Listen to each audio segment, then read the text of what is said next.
Hello everybody, मैं Rajesh Sharma, faculty computer science, government college Nasirabad. आप सभी का एक बार फिर से स्वागत करता हूं हमारी सी लैंग्वेज की क्लास में। आज की क्लास में हम बात करेंगे कि किस प्रकार से जो फ्लो चार्ट होता है, जो एक तरह का ग्राफिकल रिप्रेजेंटेशन है एल्गोरिदम का, उसमें हम लूपिंग को इम्प्लीमेंट करते हैं। आप देखेंगे कि फ्लो चार्ट्स में लूपिंग के लिए कोई अलग से विशेष कोई ग्राफिकल सिंबल नहीं होता है, बल्कि जो डिसीजन बॉक्स होता है उसी का इस्तेमाल करके ही हमको क्या उसमें जो है लूपिंग को इम्प्लीमेंट करना होता है। एल्गोरिदम में तो मैंने जैसे पिछली क्लासेस में या पिछले लेक्चर्स में बात करी कि आप जैसे वाइल है या फोर है या अनटिल है, इस तरह के सूडो कोड्स का यूज कर सकते हैं फॉर लूपिंग।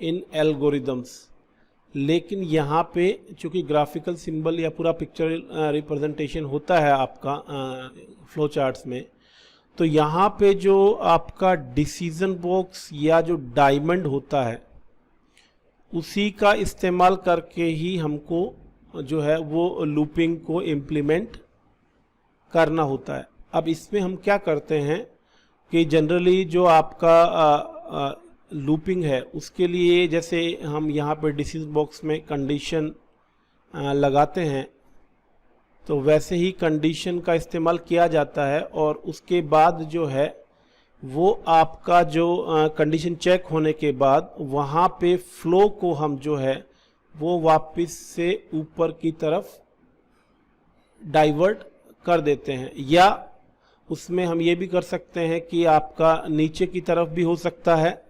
मतलब मैं आपको एग्जांपल से समझाऊं तो यूँ समझिए कि जनरल स्ट्रक्चर जो है, अगर देखेंगे आपका फ्लो चार्ट्स में, वो कुछ इस तरीके से हो सकता है कि आपका मान लीजिए कोई ये आपका फ्लो है और यहाँ पे ये जो कंडीशन है वो यहाँ पे इस तरीके से कोई कंडीशन चेक की जा रही है डिसीजन बॉक्स से। अब ये अगर कंडीशन जो है वो अगर ट्रू है,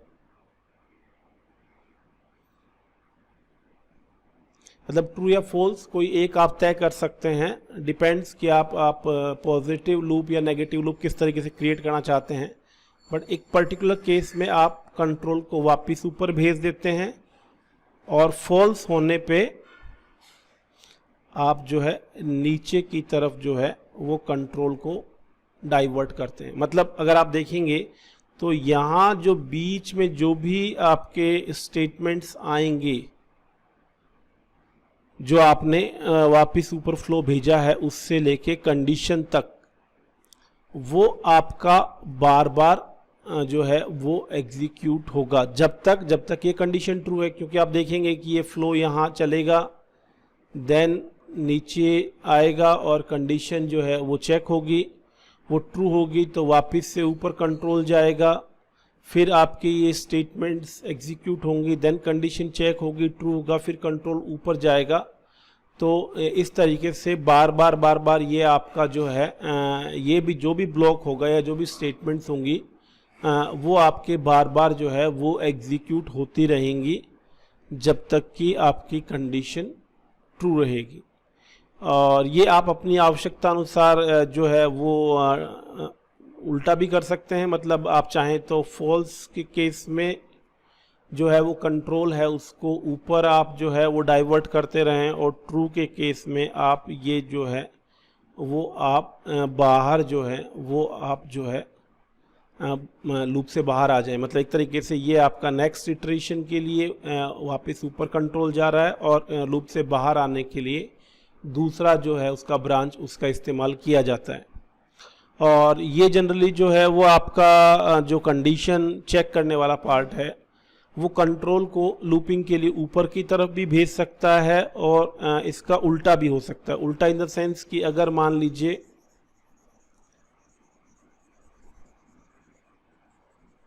ऐसी सिचुएशन है कि आप जो कुछ स्टेटमेंट्स एग्जीक्यूट करते हैं, देन कुछ स्टेटमेंट्स को आपको रिपीट करना है। तो आप इसमें जो कंडीशन चेकिंग है वो पहले ही लगा सकते हैं। मतलब आपने पहले कंडीशन लगाई, से अगर ट्रू है तो आपका जो ब्लॉक ऑफ स्टेटमेंट है, ये आपका ब्लॉक ऑफ स्टेटमेंट है, ये आपका एग्जीक्यूट होता है। देन यहाँ से आपका जो है कंट्रोल वापस से ऊपर आप यहाँ पे शो कर दीजिए या इसके ऊपर, मतलब ये आपका वापस से जो है वो जो स्टेटमेंट्स हैं वापस एग्जीक्यूट होंगी। ट्रू होने पे वापस कंट्रोल ऊपर जाएगा, फिर कंडीशन चेक होगी, फिर अगर ट्रू है तो फिर वापस से ये एग्जीक्यूशन होगा। और फॉल्स के केस में आप जो है वो एक अलग ब्रांच जो है जो आपको लूप से बाहर जो है वो आपको लेके जाएगी, उसको आप जो है वो क्रिएट कर सकते हैं। तो इसको हम एक एग्जांपल से समझने की कोशिश करते हैं कि मान लीजिए आपको जो है नंबर 1 to 10 प्रिंट करना है। तो अगर आपको 1 to 10 प्रिंट करना है तो पहले तो आपको एक वेरिएबल तो लेना ही पड़ेगा, जैसे राइट a flow chart या make a flow chart to print 1 to 10। अब चूंकि वैल्यू बदल रही है, पहली बार वो 1 प्रिंट कर रहे, फिर 2, देन 3, 4, तो आपको वेरिएबल तो लेना ही पड़ेगा। तो मान लीजिए इसके लिए हम वेरिएबल ले रहे हैं i। तो ये हमने फ्लो चार्ट जो है ये स्टार्ट किया, देन इसमें हमने एक वेरिएबल लिया i की शुरू में जो वैल्यू है वो 1। अब हमको क्या है i की वैल्यू प्रिंट करनी है, तो हमने क्या किया, यहाँ पे ये i की वैल्यू प्रिंट कर दी। अब पहली बार में i की वैल्यू 1 है तो ऑब्वियसली ये 1 ही प्रिंट करेगा। फिर हमको अगली बार में जो है वो वैल्यू 2, देन 3, 4 इस तरीके से बढ़ानी है। तो हमने यहाँ पे एक प्रोसेसिंग बॉक्स जो है उसका इस्तेमाल किया और i equal to i plus 1 ये हमने उसमें इंक्रीमेंट किया। तो ऑब्वियसली पहले i 1 था वो प्रिंट हुआ, देन i की वैल्यू i प्लस 1 हुई, तो जो i की वैल्यू है वो आपकी हो गई 2। अब ये चीज हमको बार बार करना है, देन प्रिंट करना है, फिर i बढ़ाना है 3 हो जाए, फिर प्रिंट करना है। तो यहाँ पे और कब तक करना है, जब तक कि ये जो वैल्यू है i की वो 10 या उससे छोटी है। तो हम कंडीशन लगा देंगे is i less than equal to 10।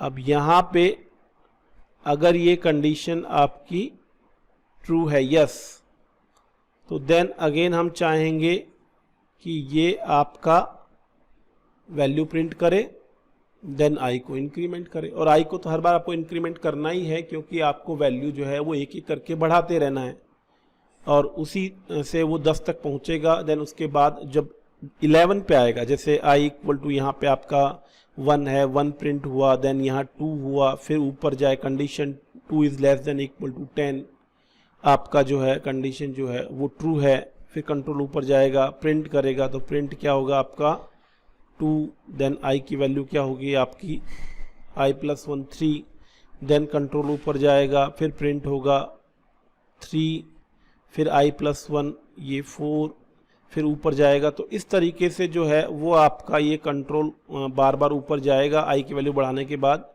जब तक की वैल्यू आपके जो है वो 10 तक नहीं आती। फिर एक लेवल आएगा जब वैल्यू आपकी 9 है, फिर ऊपर जाएगा कंट्रोल, प्रिंट करेगा 9, देन i प्लस 1, फिर वैल्यू होगी 10, फिर control 10 is less than equal to 10 true होगा, तो फिर वापस ऊपर जाएगा, तो फिर आपका जो है वो 10 प्रिंट होगा, फिर i equal to i plus 1 value होगी 11, और जैसे ही वैल्यू 11 होगी तो यहाँ पे ये 11 के केस में क्या हो जाएगा, फॉल्स, और ये वापस जो जा रहा है ये सब ट्रू के केस में बार बार ऊपर जाएगा। तो जैसे फॉल्स होगी तो फॉल्स के लिए हम इधर जो है बाहर आ जाते हैं, तो ये फॉल्स या नो, देन जो आपका है वो प्रोसेस हम टर्मिनेट कर देते हैं, यानी कि आपका ये जो एल्गोरिदम या फ्लो चार्ट है वो आपका स्टॉप हो जाता है। तो इस तरीके से जो आपका प्रिंटिंग है वो आपका 1 से लेके 10 तक ही होता है। और अगर इसी चीज़ को अगर आप मान लीजिए अगर कंडीशन को पहले लगाना चाहें जो लूपिंग के लिए है, तो वो भी जो है वो किया जा सकता है कि आप जो है ये कंडीशन ऊपर की तरफ प्लेस कर दें। तो इसी को भी मैं इसके साइड में ही बना देता हूँ ताकि दोनों को कंपेयर करना आसान रहे।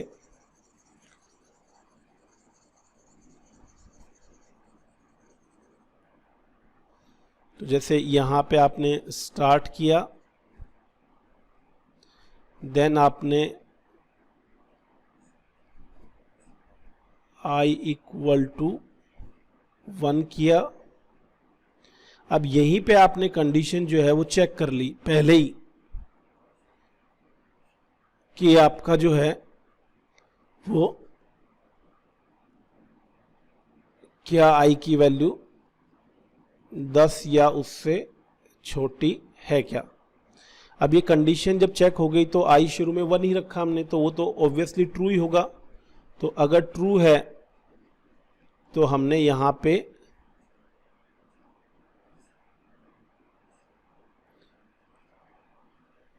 प्रिंट करवाया i, तो i की वैल्यू शुरू में 1 है तो वो आपकी प्रिंट हो जाएगी। ऑब्वियसली हम उसको इंक्रीमेंट करेंगे, तो इंक्रीमेंट करेंगे तो i equal to i plus 1, ये वैल्यू आपकी इंक्रीमेंट होके हो जाएगी 2। देन हम कंट्रोल को वापस से इस कंडीशन पे ले जाएंगे। जब वैल्यू 2 होगी तो 2 is less than equal to 10, then condition जो है वापस से ट्रू होगी, फिर प्रिंट होगा 2, फिर i equal to i plus 1 3, then वापस कंट्रोल ऊपर जाएगा, कंडीशन होगी ट्रू, तो 3 less than equal to 10, condition होगी ट्रू, प्रिंट होगा, फिर बढ़ेगा, फिर प्रिंट होगा, फिर बढ़ेगा। ये प्रोसेस जो है वही 2 3 4 5 6 7 8 9 10 तक चलता रहेगा।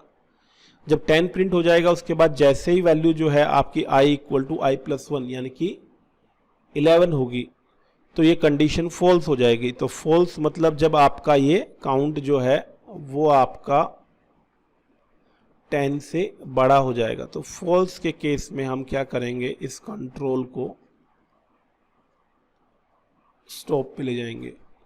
तो ये आपके ऊपर है कि आप कंडीशन वो ठीक है आप बाद में भी यूज़ कर सकते हैं, पहले भी यूज़ करते हैं, बट अल्टीमेटली आपको एक इस तरह का जो है स्टेटमेंट्स के ग्रुप के बीच में एक साइकिल जो है, ये जो साइकिल है या यहाँ पे कहिए ये जो साइकिल है, ये साइकिल हमको एक फॉर्म करना है जो फ्लो को एक जो है वो कहीं ना कहीं बार बार एग्जीक्यूट करवाए। और ऑब्वियसली उसको ब्रेक करने के लिए कहीं ना कहीं हमको या तो शुरू में या उस साइकिल के आखिर में हमको एक कंडीशन या डिसीजन बॉक्स लगाना पड़ेगा जो ये तय करे कि ये आपका एक निश्चित जो है वो सर्टेन टाइम्स तक ही चले या पर्टिकुलर कंडीशन के ट्रू होने तक ही चले।